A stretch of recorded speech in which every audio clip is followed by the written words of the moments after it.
Hello, everybody. Back once again with Filter Optional. I'm Chico. And I'm Shannon. We're excited about today's show. A little more informational, this show. Right now we have on the phone a dear friend of ours. Shannon, why don't you introduce her? Yes, so Elizabeth Olson is with us, and she's first and foremost a friend and a colleague and someone that is like-minded as far as our approach to treatment and those things. But she is the Director of Business Development for La Hacienda down in Kerrville, and it is a great program that we collaborate with, and on with us today to talk about, what are we going to talk about, Chico? Well, a lot of stuff. Let's let Elizabeth introduce herself. Elizabeth, how are you doing? You guys. Yes, we are excited to have you. You excited to be on our show this morning? Well, Yeah. a little apprehensive. I think she's a little nervous. You did say earlier that you were coming on the show because of Shannon, because you're a little, but Yeah. there might be this apprehension. Well, there is no script. Yes, there is no. And you have no filter. That is fair to So- say. yeah. A couple. Yes. Go ahead, Elizabeth. No, I was just going to say the filter, the part for you is not non-existent. Yeah. Yes, you're correct. You're correct. I'm But- here to protect you. Always no filter. Yes. And so, the great thing is we do love La Hacienda. I always joke that La Hacienda should have a west wing. I've had so many family members go there, and so it is a great program. But today, we're really not even going to talk so much about Casa Colina or La Hacienda, but we just got what we really want to talk about is when people are looking for treatment for a loved one, primarily for chemical dependency, what are some key questions to ask, what to look for, and stuff like that. So that's what we really want to discuss. Because I want to ask you all the question, since you all are both in the business and you get the phone calls from family members. Well, there's times you get phone calls, though. No. Shannon. I do. But I need to be, led to know what questions to ask, because when people are in crisis, they don't know what to do. They're just like Googling stuff and calling a phone number, and they're getting a name from somebody and they're just calling a number and saying help, Yes. But I do think that family members need a guide of when they dial that number, wherever it is, Casa, La Hacienda, anywhere else that's going to help them. They need a list of questions to ask. Yes. And so, Elizabeth, what do you think that, if you were to put top 5 questions, what would be your top 5 questions for a family member to ask? Well, there's definitely some basic ones that you do want to ask, and is the facility licensed, and how are you licensed? Is one that I would really look to first. Yes. And so that's a great first question, because licensed, here in the state of Texas, La Hacienda's outside Kerrville, we're just outside Dallas. But there's a lot of different licensing. Yeah. Help answer the question now that Elizabeth has posed it, because if people are listening to this and they want to go back and revisit it, like they may not have a family member or a loved one that needs help right now, but they might be like, oh, in 6 months from now, they're like, I need to go back and listen. So if you're listening, you might want to have a pad and a pen and write down, ask about the licensing. And so tell us a little bit. Or you can actually just rewind the episode and watch it again. You can. I like to write things down. I like to make notes. Okay. But when I make the call to get you help, yes. I'm going to get a pen and a pad, and I'm going to write all this stuff down. Yeah. Okay. So And Elizabeth and Chico, you all talk a little bit about the licensing. yeah, you want to start with that, Elizabeth? Sure. So the Joint Commission is one licensing that is a really great licensing for treatment centers, and I'm not going to be able to quote exactly what they do, but Chico, are you kind of? I'm a are you little more familiar? familiar. Joint Commission, it's an accreditation, and so you get this accreditation, and they have 1,153, things that Bullet points that you have to pass. they look for residential treatment. They have some other ones if you're a detox. If you also have detox, not as many for intensive outpatient. In those other things. There's another accreditation called CARF that is real similar, and so those two things are the big kind of national things that go, hey, is this place running ethical? Is this place meeting the requirements of the clients, also of the employees? In the state of Texas, we have our licensing board that's the 448. And the 448 has all these different requirements in order to treat people with chemical dependency. So if you're calling somebody with the first question, how are you licensed? And they come back with, well, we're Joint Commission accredited. That's a good thing. You know that they have covered some bases for safety for your loved one and ethical practices, right? Yes, that's a big one. And so the deal is they can't get Joint Commission accreditation if they don't have if they don't have the state license for for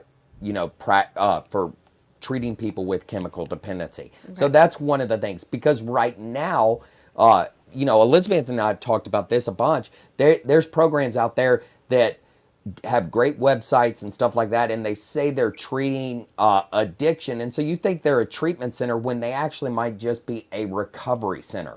And there isn't any requirements for licensing for their staff or any of those other things. Yeah. And so you be careful, because they might just be a recovery center, but they don't have licensed practitioners on site. They're not meeting the requirements of the state of Texas with at least 30 hours of therapy on a weekly basis, and having staff and stuff like that. So the first question is this a recovery center or is this actual a treatment center? With the licensing. Yes. Yeah. And then another big question is, I love, Elizabeth, you ask the question all the time, how involved is ownership? The owner of the actual facility. Yes. So maybe Elizabeth can answer that a little bit. Yeah, I mean, I think that you look at a difference between places that are privately owned, and now in our industry, we have a lot of facilities that are actually owned by large corporations, and that doesn't. There's some of them that are great. That doesn't make them bad, but I think it's important to look, because you're looking at a difference, and you can get more specific when asking them, but. How involved are your owners? Are they just people who have no idea what's going on and they're only looking at the bottom line? Right. Or are the owners very involved in the treatment process and the care of the patients? And that's really important. Right. So how do you frame up that question? How would you frame up that question? If number one is, what is your licensing? What is number two? Number two is first find out if it's... Who owns it? Who owns it? Is it a corporation or is it privately owned? Who owns? And then you can ask a lot of other questions as it relates to if it's privately owned, how involved are, the owners or owner? Right. If it's a corporation, you might want to do some research on that actual corporation. I struggle with that because I'm a privately owned treatment center, and I'm pretty passionate about private equity and big corporations. My opinion, and this is my opinion, it's my freaking show. I don't think they do a good job, and so that's me. And Elizabeth's nice, and there might be some that do an all right job, but my experience with corporations and private equity, they're looking at the bottom line instead of what's best for the client and the family. Yes. And so that... Speaking from your opinion, not the opinion of everyone on the show, but go ahead, Elizabeth. Yeah, and I think also you can even, a good kind of indicator is ask, what are the latest improvements that you've done to the facility? Because people who, whether they're corporation or privately owned, if they care about patient care, they're going to be constantly putting back into the treatment center. So maybe that means that they've added, they've done upgrades to the buildings, or maybe that means they've added, more therapists, Yes. or, improvements. What are your local or your recent improvements that you've done? Because if there haven't been any, that might be an indicator that they're not putting a lot back into the facility. Yeah, and improvements, I like what you said. Improvements could be just bringing on more staff to really address other needs. Well, yeah, and that's owning, that's owning the, changing times and needs of your client instead of acting like you had it all together perfectly from the get-go. It's like at CASA, we're adding some art therapy and some things like that. We added an experiential therapist Right. that comes once a week, and we do a real intensive for an hour and a half. Right. And so that was our New Year goal. But if if it's privately owned and your owner is involved, then you're going to have those discussions about what do we add instead of just running it status quo. So Elizabeth, I think that's a great question to ask. Like, Yeah, but to even go further, what a good example is I like to use La Hacienda. Their staff have been there. Some staff have been there 28 years. I mean, that is a long time, and when they can retain staff for that long, they have a high retention rate of staff. How long have your staff been around and stuff like that? The problem is with Casa Colina is we've only been around 2 years this week, February 13th, but my staff have stayed around. But with another program that's been around a long time, how are they retaining staff? That is a great question as well. Yeah, we have over 40% of our staff have been there 10 years or more. Right. That's a pretty high number. yes, huge. It's Huge. And it's a high number, but see, the deal is, the average person looking for treatment, they don't realize that that's a high number in our field, in our space. Yes. Well, and I think when people are going to ask about staff retention, they will know pretty quickly if they've got a call center That's a big difference or too. if they've got someone that's been intimately involved in the treatment center that they work for. Yes, and so with that's Because- another big thing yeah. is because if you get a big corporation, you might be calling about a facility in Texas, but you're talking to someone in Nashville that isn't even involved there. And so if you call, the facility, who are you talking to and where are they physically at that moment? That's what for me is, I don't know about you, Elizabeth, is I want to call the actual facility. I want to talk to someone that's on the property, and stuff like that. Yeah, absolutely. Yeah, And makes a big difference. it makes a big difference. And so those are, go and ahead. Here's another one that I think that this won't be on your normal what to ask list, but I think it's really important to ask a facility, what won't you treat? Because if they say they will treat everything, then I probably don't think it's a great place to send. So good ethical programs know what they do, and they will refer out to like-minded partners if they don't believe they can treat something. And so we refer out a lot of patients for various reasons. And so I think it's important to ask people, what can't you handle there? And, if they are very honest and say, hey, this is what we can't handle, I think you're getting a more honest facility. Yeah, we can't handle women. We're real It's all direct men. with that. All men. Thank God. Right. Yes. But you're exactly right. If they're trying to put we've always talked about it. If they're trying to put a square peg in a round hole, then that's a problem. You need to make sure that they are treating what you are calling about. And Yeah, and I think another thing they don't ask, I mean, just in my experience is, okay, hey, do people have clear defined roles that are working there? I'm realizing that that's good. I have Kay Fontenot. she's the admissions director, UR person, and she just keeps me in check because I might go, hey, yeah, let's bring this person in. No, they're not appropriate for our facility, and so that's good is, hey, do people have clear defined roles in that Well, organization? as director of business development, Elizabeth knows who's appropriate and who's not. She's not just out like, a pretty face, marketing or whatever. She knows La Hacienda. She knows what they treat. You know what I mean? Like, so you're talking about the roles. People at Casa Colina and La Hacienda know their roles, Know but their that's roles, those are the questions. The other thing is what Elizabeth is kind of jumping on her deal is, does the facility have strategic partnerships with other facilities? Well, and I was gonna jump on Elizabeth. So she said, what won't you treat? As a question. And I think before we get to like the roles and then who you collaborate with, because we're talking about somebody that is in crisis, just calling. They're not gonna really. I mean, Yes. unless they have a pen and a paper and they're writing it down, like I suggested. But Yes. but to Good job, Shannon. Right. Thank you. So, but the what won't you treat? I think the secondary question to that is, what does your price include? Oh, that's a great question. So what do you treat and what don't you treat? And then what does your price include?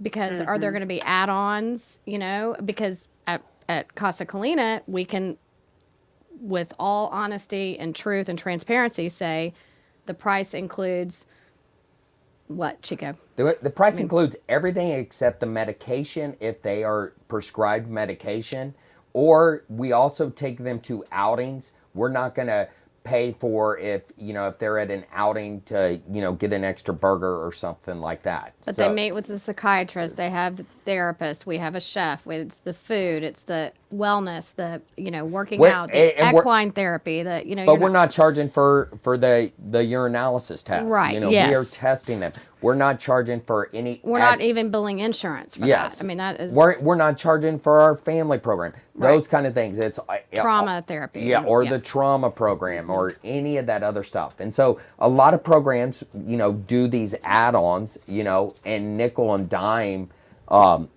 different people. And so be careful with that. Am I going to get an extra bill, for, this therapy or that therapy? And then I don't know if you've talked about this before, but, you mentioned it about the UAs. There's a lot of things going on out there that, you may not see a direct bill to your house, but look on your insurance. Right. What are they charging your insurance for? And make sure that, those are not huge fees for that.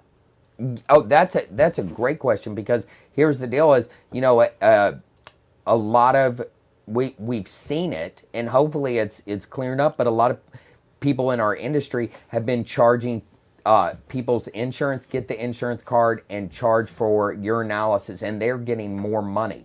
In our industry a few years ago, they came up with urinalysis test. They called it liquid gold. Right. And we found that to be highly unethical, and we believe in testing our clients, but we don't believe in profiting from testing our clients. Exactly. Right. And those, we've had families that were charged $12,000 for UAs. Through their insurance. Yes. So it's really important to be on top of that and ask that up front. And if they can't answer how much they charge for a UA, then I would be a little skeptical. They should be able to answer that. Right. And what do you file the insurance for? With the insurance. What's, Yeah. Mm-hmm. Yeah, but another thing that's happened is, the other thing is, Elizabeth and I built this relationship years ago because I had a really big private practice, which I have a real small one now, but I was referring out to a lot of programs, and when I would refer, to, different programs, I loved that family members asked, do you get a kickback? Right. Yes. And so people thought since I was the therapist referring, I would get a kickback. We do not believe in kickbacks or paying therapists or, what they might call patient brokering or something like that. We don't believe in those things at all. Right. And I don't think that's Yeah, and that right, and that goes for interventionists too. The interventionists, should not be getting paid by the treatment center. right. Yes, they need to be trained and figure out what is the best place for the person that they're doing the intervention on. Absolutely. You They know, need to be independently, yeah. well, working and that's with what that. that's what I've done is, I've done, Elizabeth has even helped me with some interventions in the past, but I love what La Hacienda does is I tell people all the time, La Hacienda is real open. They have, hey, here's an intervention checklist. You might not need to hire someone to do the intervention. Right. If you do these things, here's what to, do, how to set it up. There's a difference between intervention and intervening. So those are good practices that La Hacienda does. They have a whole thing on how to go about that. Now, some families do need, an experienced interventionist to help them navigate that. But sometimes you don't need that at all. And so. Right. And another thing that you just brought up, which I think is really important, is the family component. And so, asking not only is the family, component, family program included in the price, but, do they have one, and what does that look like? I see that. I don't know about you, Elizabeth, but I see there's been so many programs that have just come up around the country, here in Texas as well, and they're not helping or treating the family. And so it's like, man, if you're getting help for your loved one and they don't have a family program, I would not send them there. That is me. If it was one of my family members, I would not send them there. I can expose it, but it was over 10 years ago. My brother called me and he went to La Hacienda, and I said La Hacienda because I know my mom needed it and my sister-in-law needed it, and they got good stuff in y'all's family program. And that's really helped them through this process. And when someone's calling and they're in crisis, they're not thinking about them. themselves. Exactly. Yes. That has to be a kind of a, so it's good to, yeah, go ahead. Yeah, and you're right, Shannon. They might be like, whoa, I don't need to come to anything. This is their deal and they need to get fixed. But, in all reality, families, I would tell you, don't be scared. A lot of it is education for you to understand what's going on and to know how to support your loved one better. Yes. And then, spoiler alert, it's gonna be about you too. But don't be scared. We're really gentle. Yes, exactly. And it gives you freedom. Yes. Well, and the deal is, the reason I wanted to do this episode is I have a family here in the Dallas area that's coming to visit tomorrow, Casa Colina. I love, the other thing is, hey, go look at the facility. Do they allow you to come, look at the facility and tour it? This family, they told me that their son had been to 3 programs, but what these programs were just acute psych hospitals and detox. They were not actual, residential treatment programs, even though they got the insurance and he called his insurance company. Right. Well, and I'm going to steal from a program that we highly respect, that on their website, when they talk about their transparent, some of the questions or whatever, they say, the closer you look, the better we look. And I think that should be the case, that when you actually, can you go out and visit the facility, the closer you look, the better we look at CASA, I think. I mean, hands down. And if people are resistant to let you get closer, that should be a red flag. Yes. And so that's another thing is, come, visit the facility. We say you have to sign a confidentiality agreement, HIPAA, all those things, but come in, visit the facility, talk to the staff, get to know the people that are going to be working with your loved one. That is a big thing. Absolutely. And staff is another one to really look at. Do they have the staff pictures and their licensing on the website. That's a really good practice to have, is to show, are they LCDCs, licensed chemical dependency counselors? Are they, licensed professional counselors? How many master's level do they have? How many, addiction counselors do they have? Are they just interns? I mean, having that information, being really transparent about who the staff is important.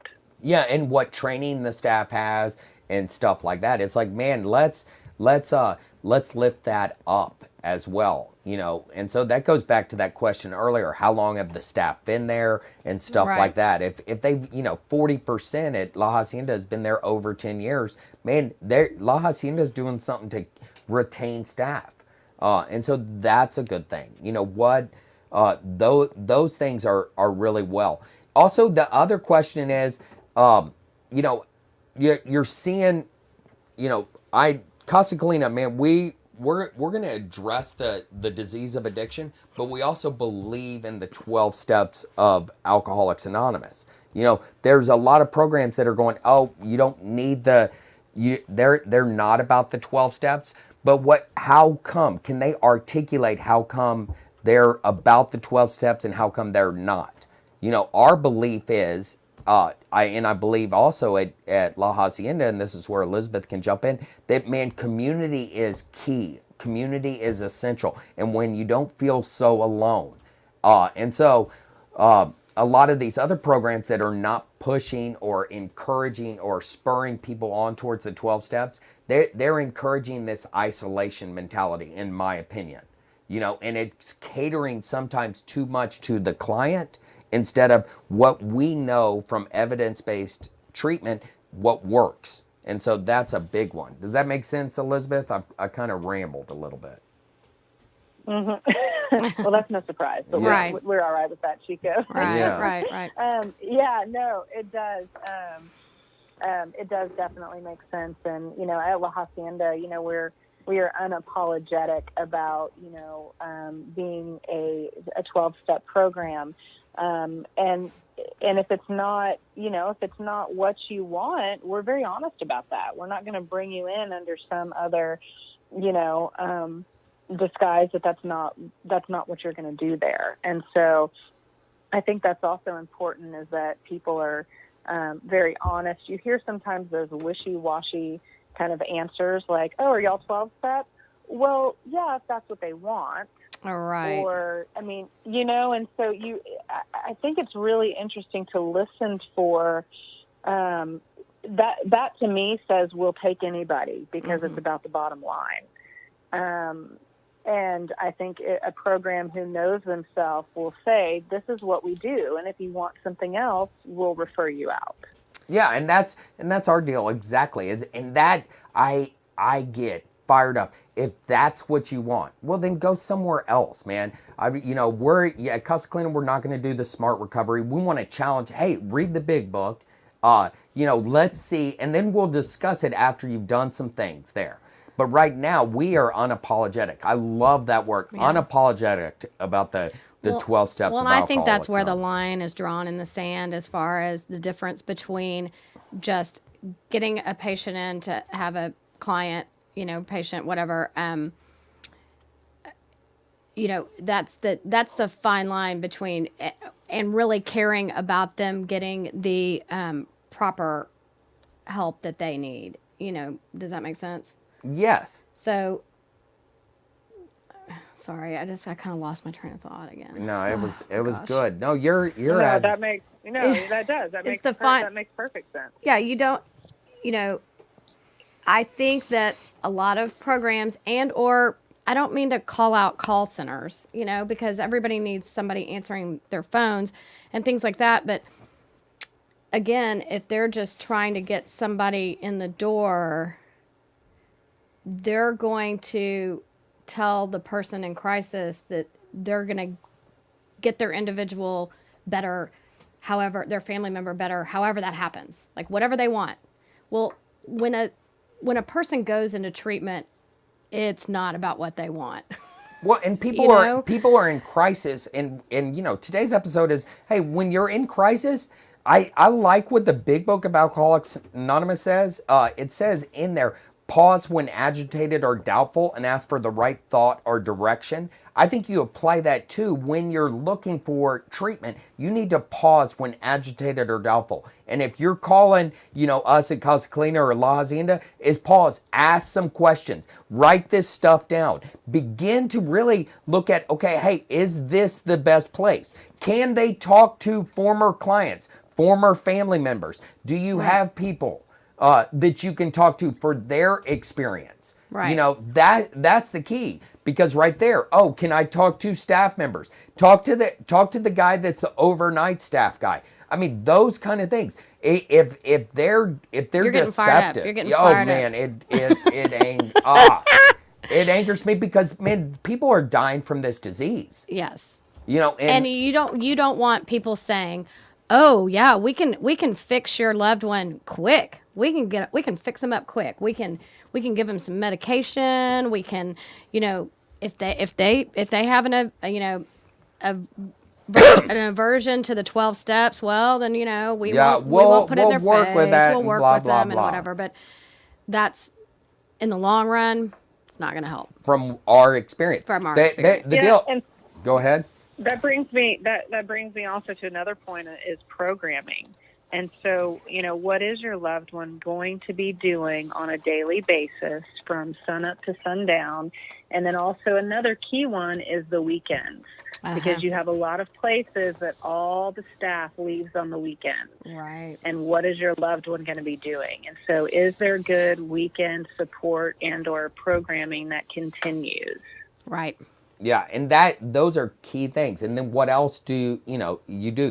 That's good stuff. But kind of, I love those questions, Elizabeth. But I like, before, when we showed up here with Kevin, he's our producer.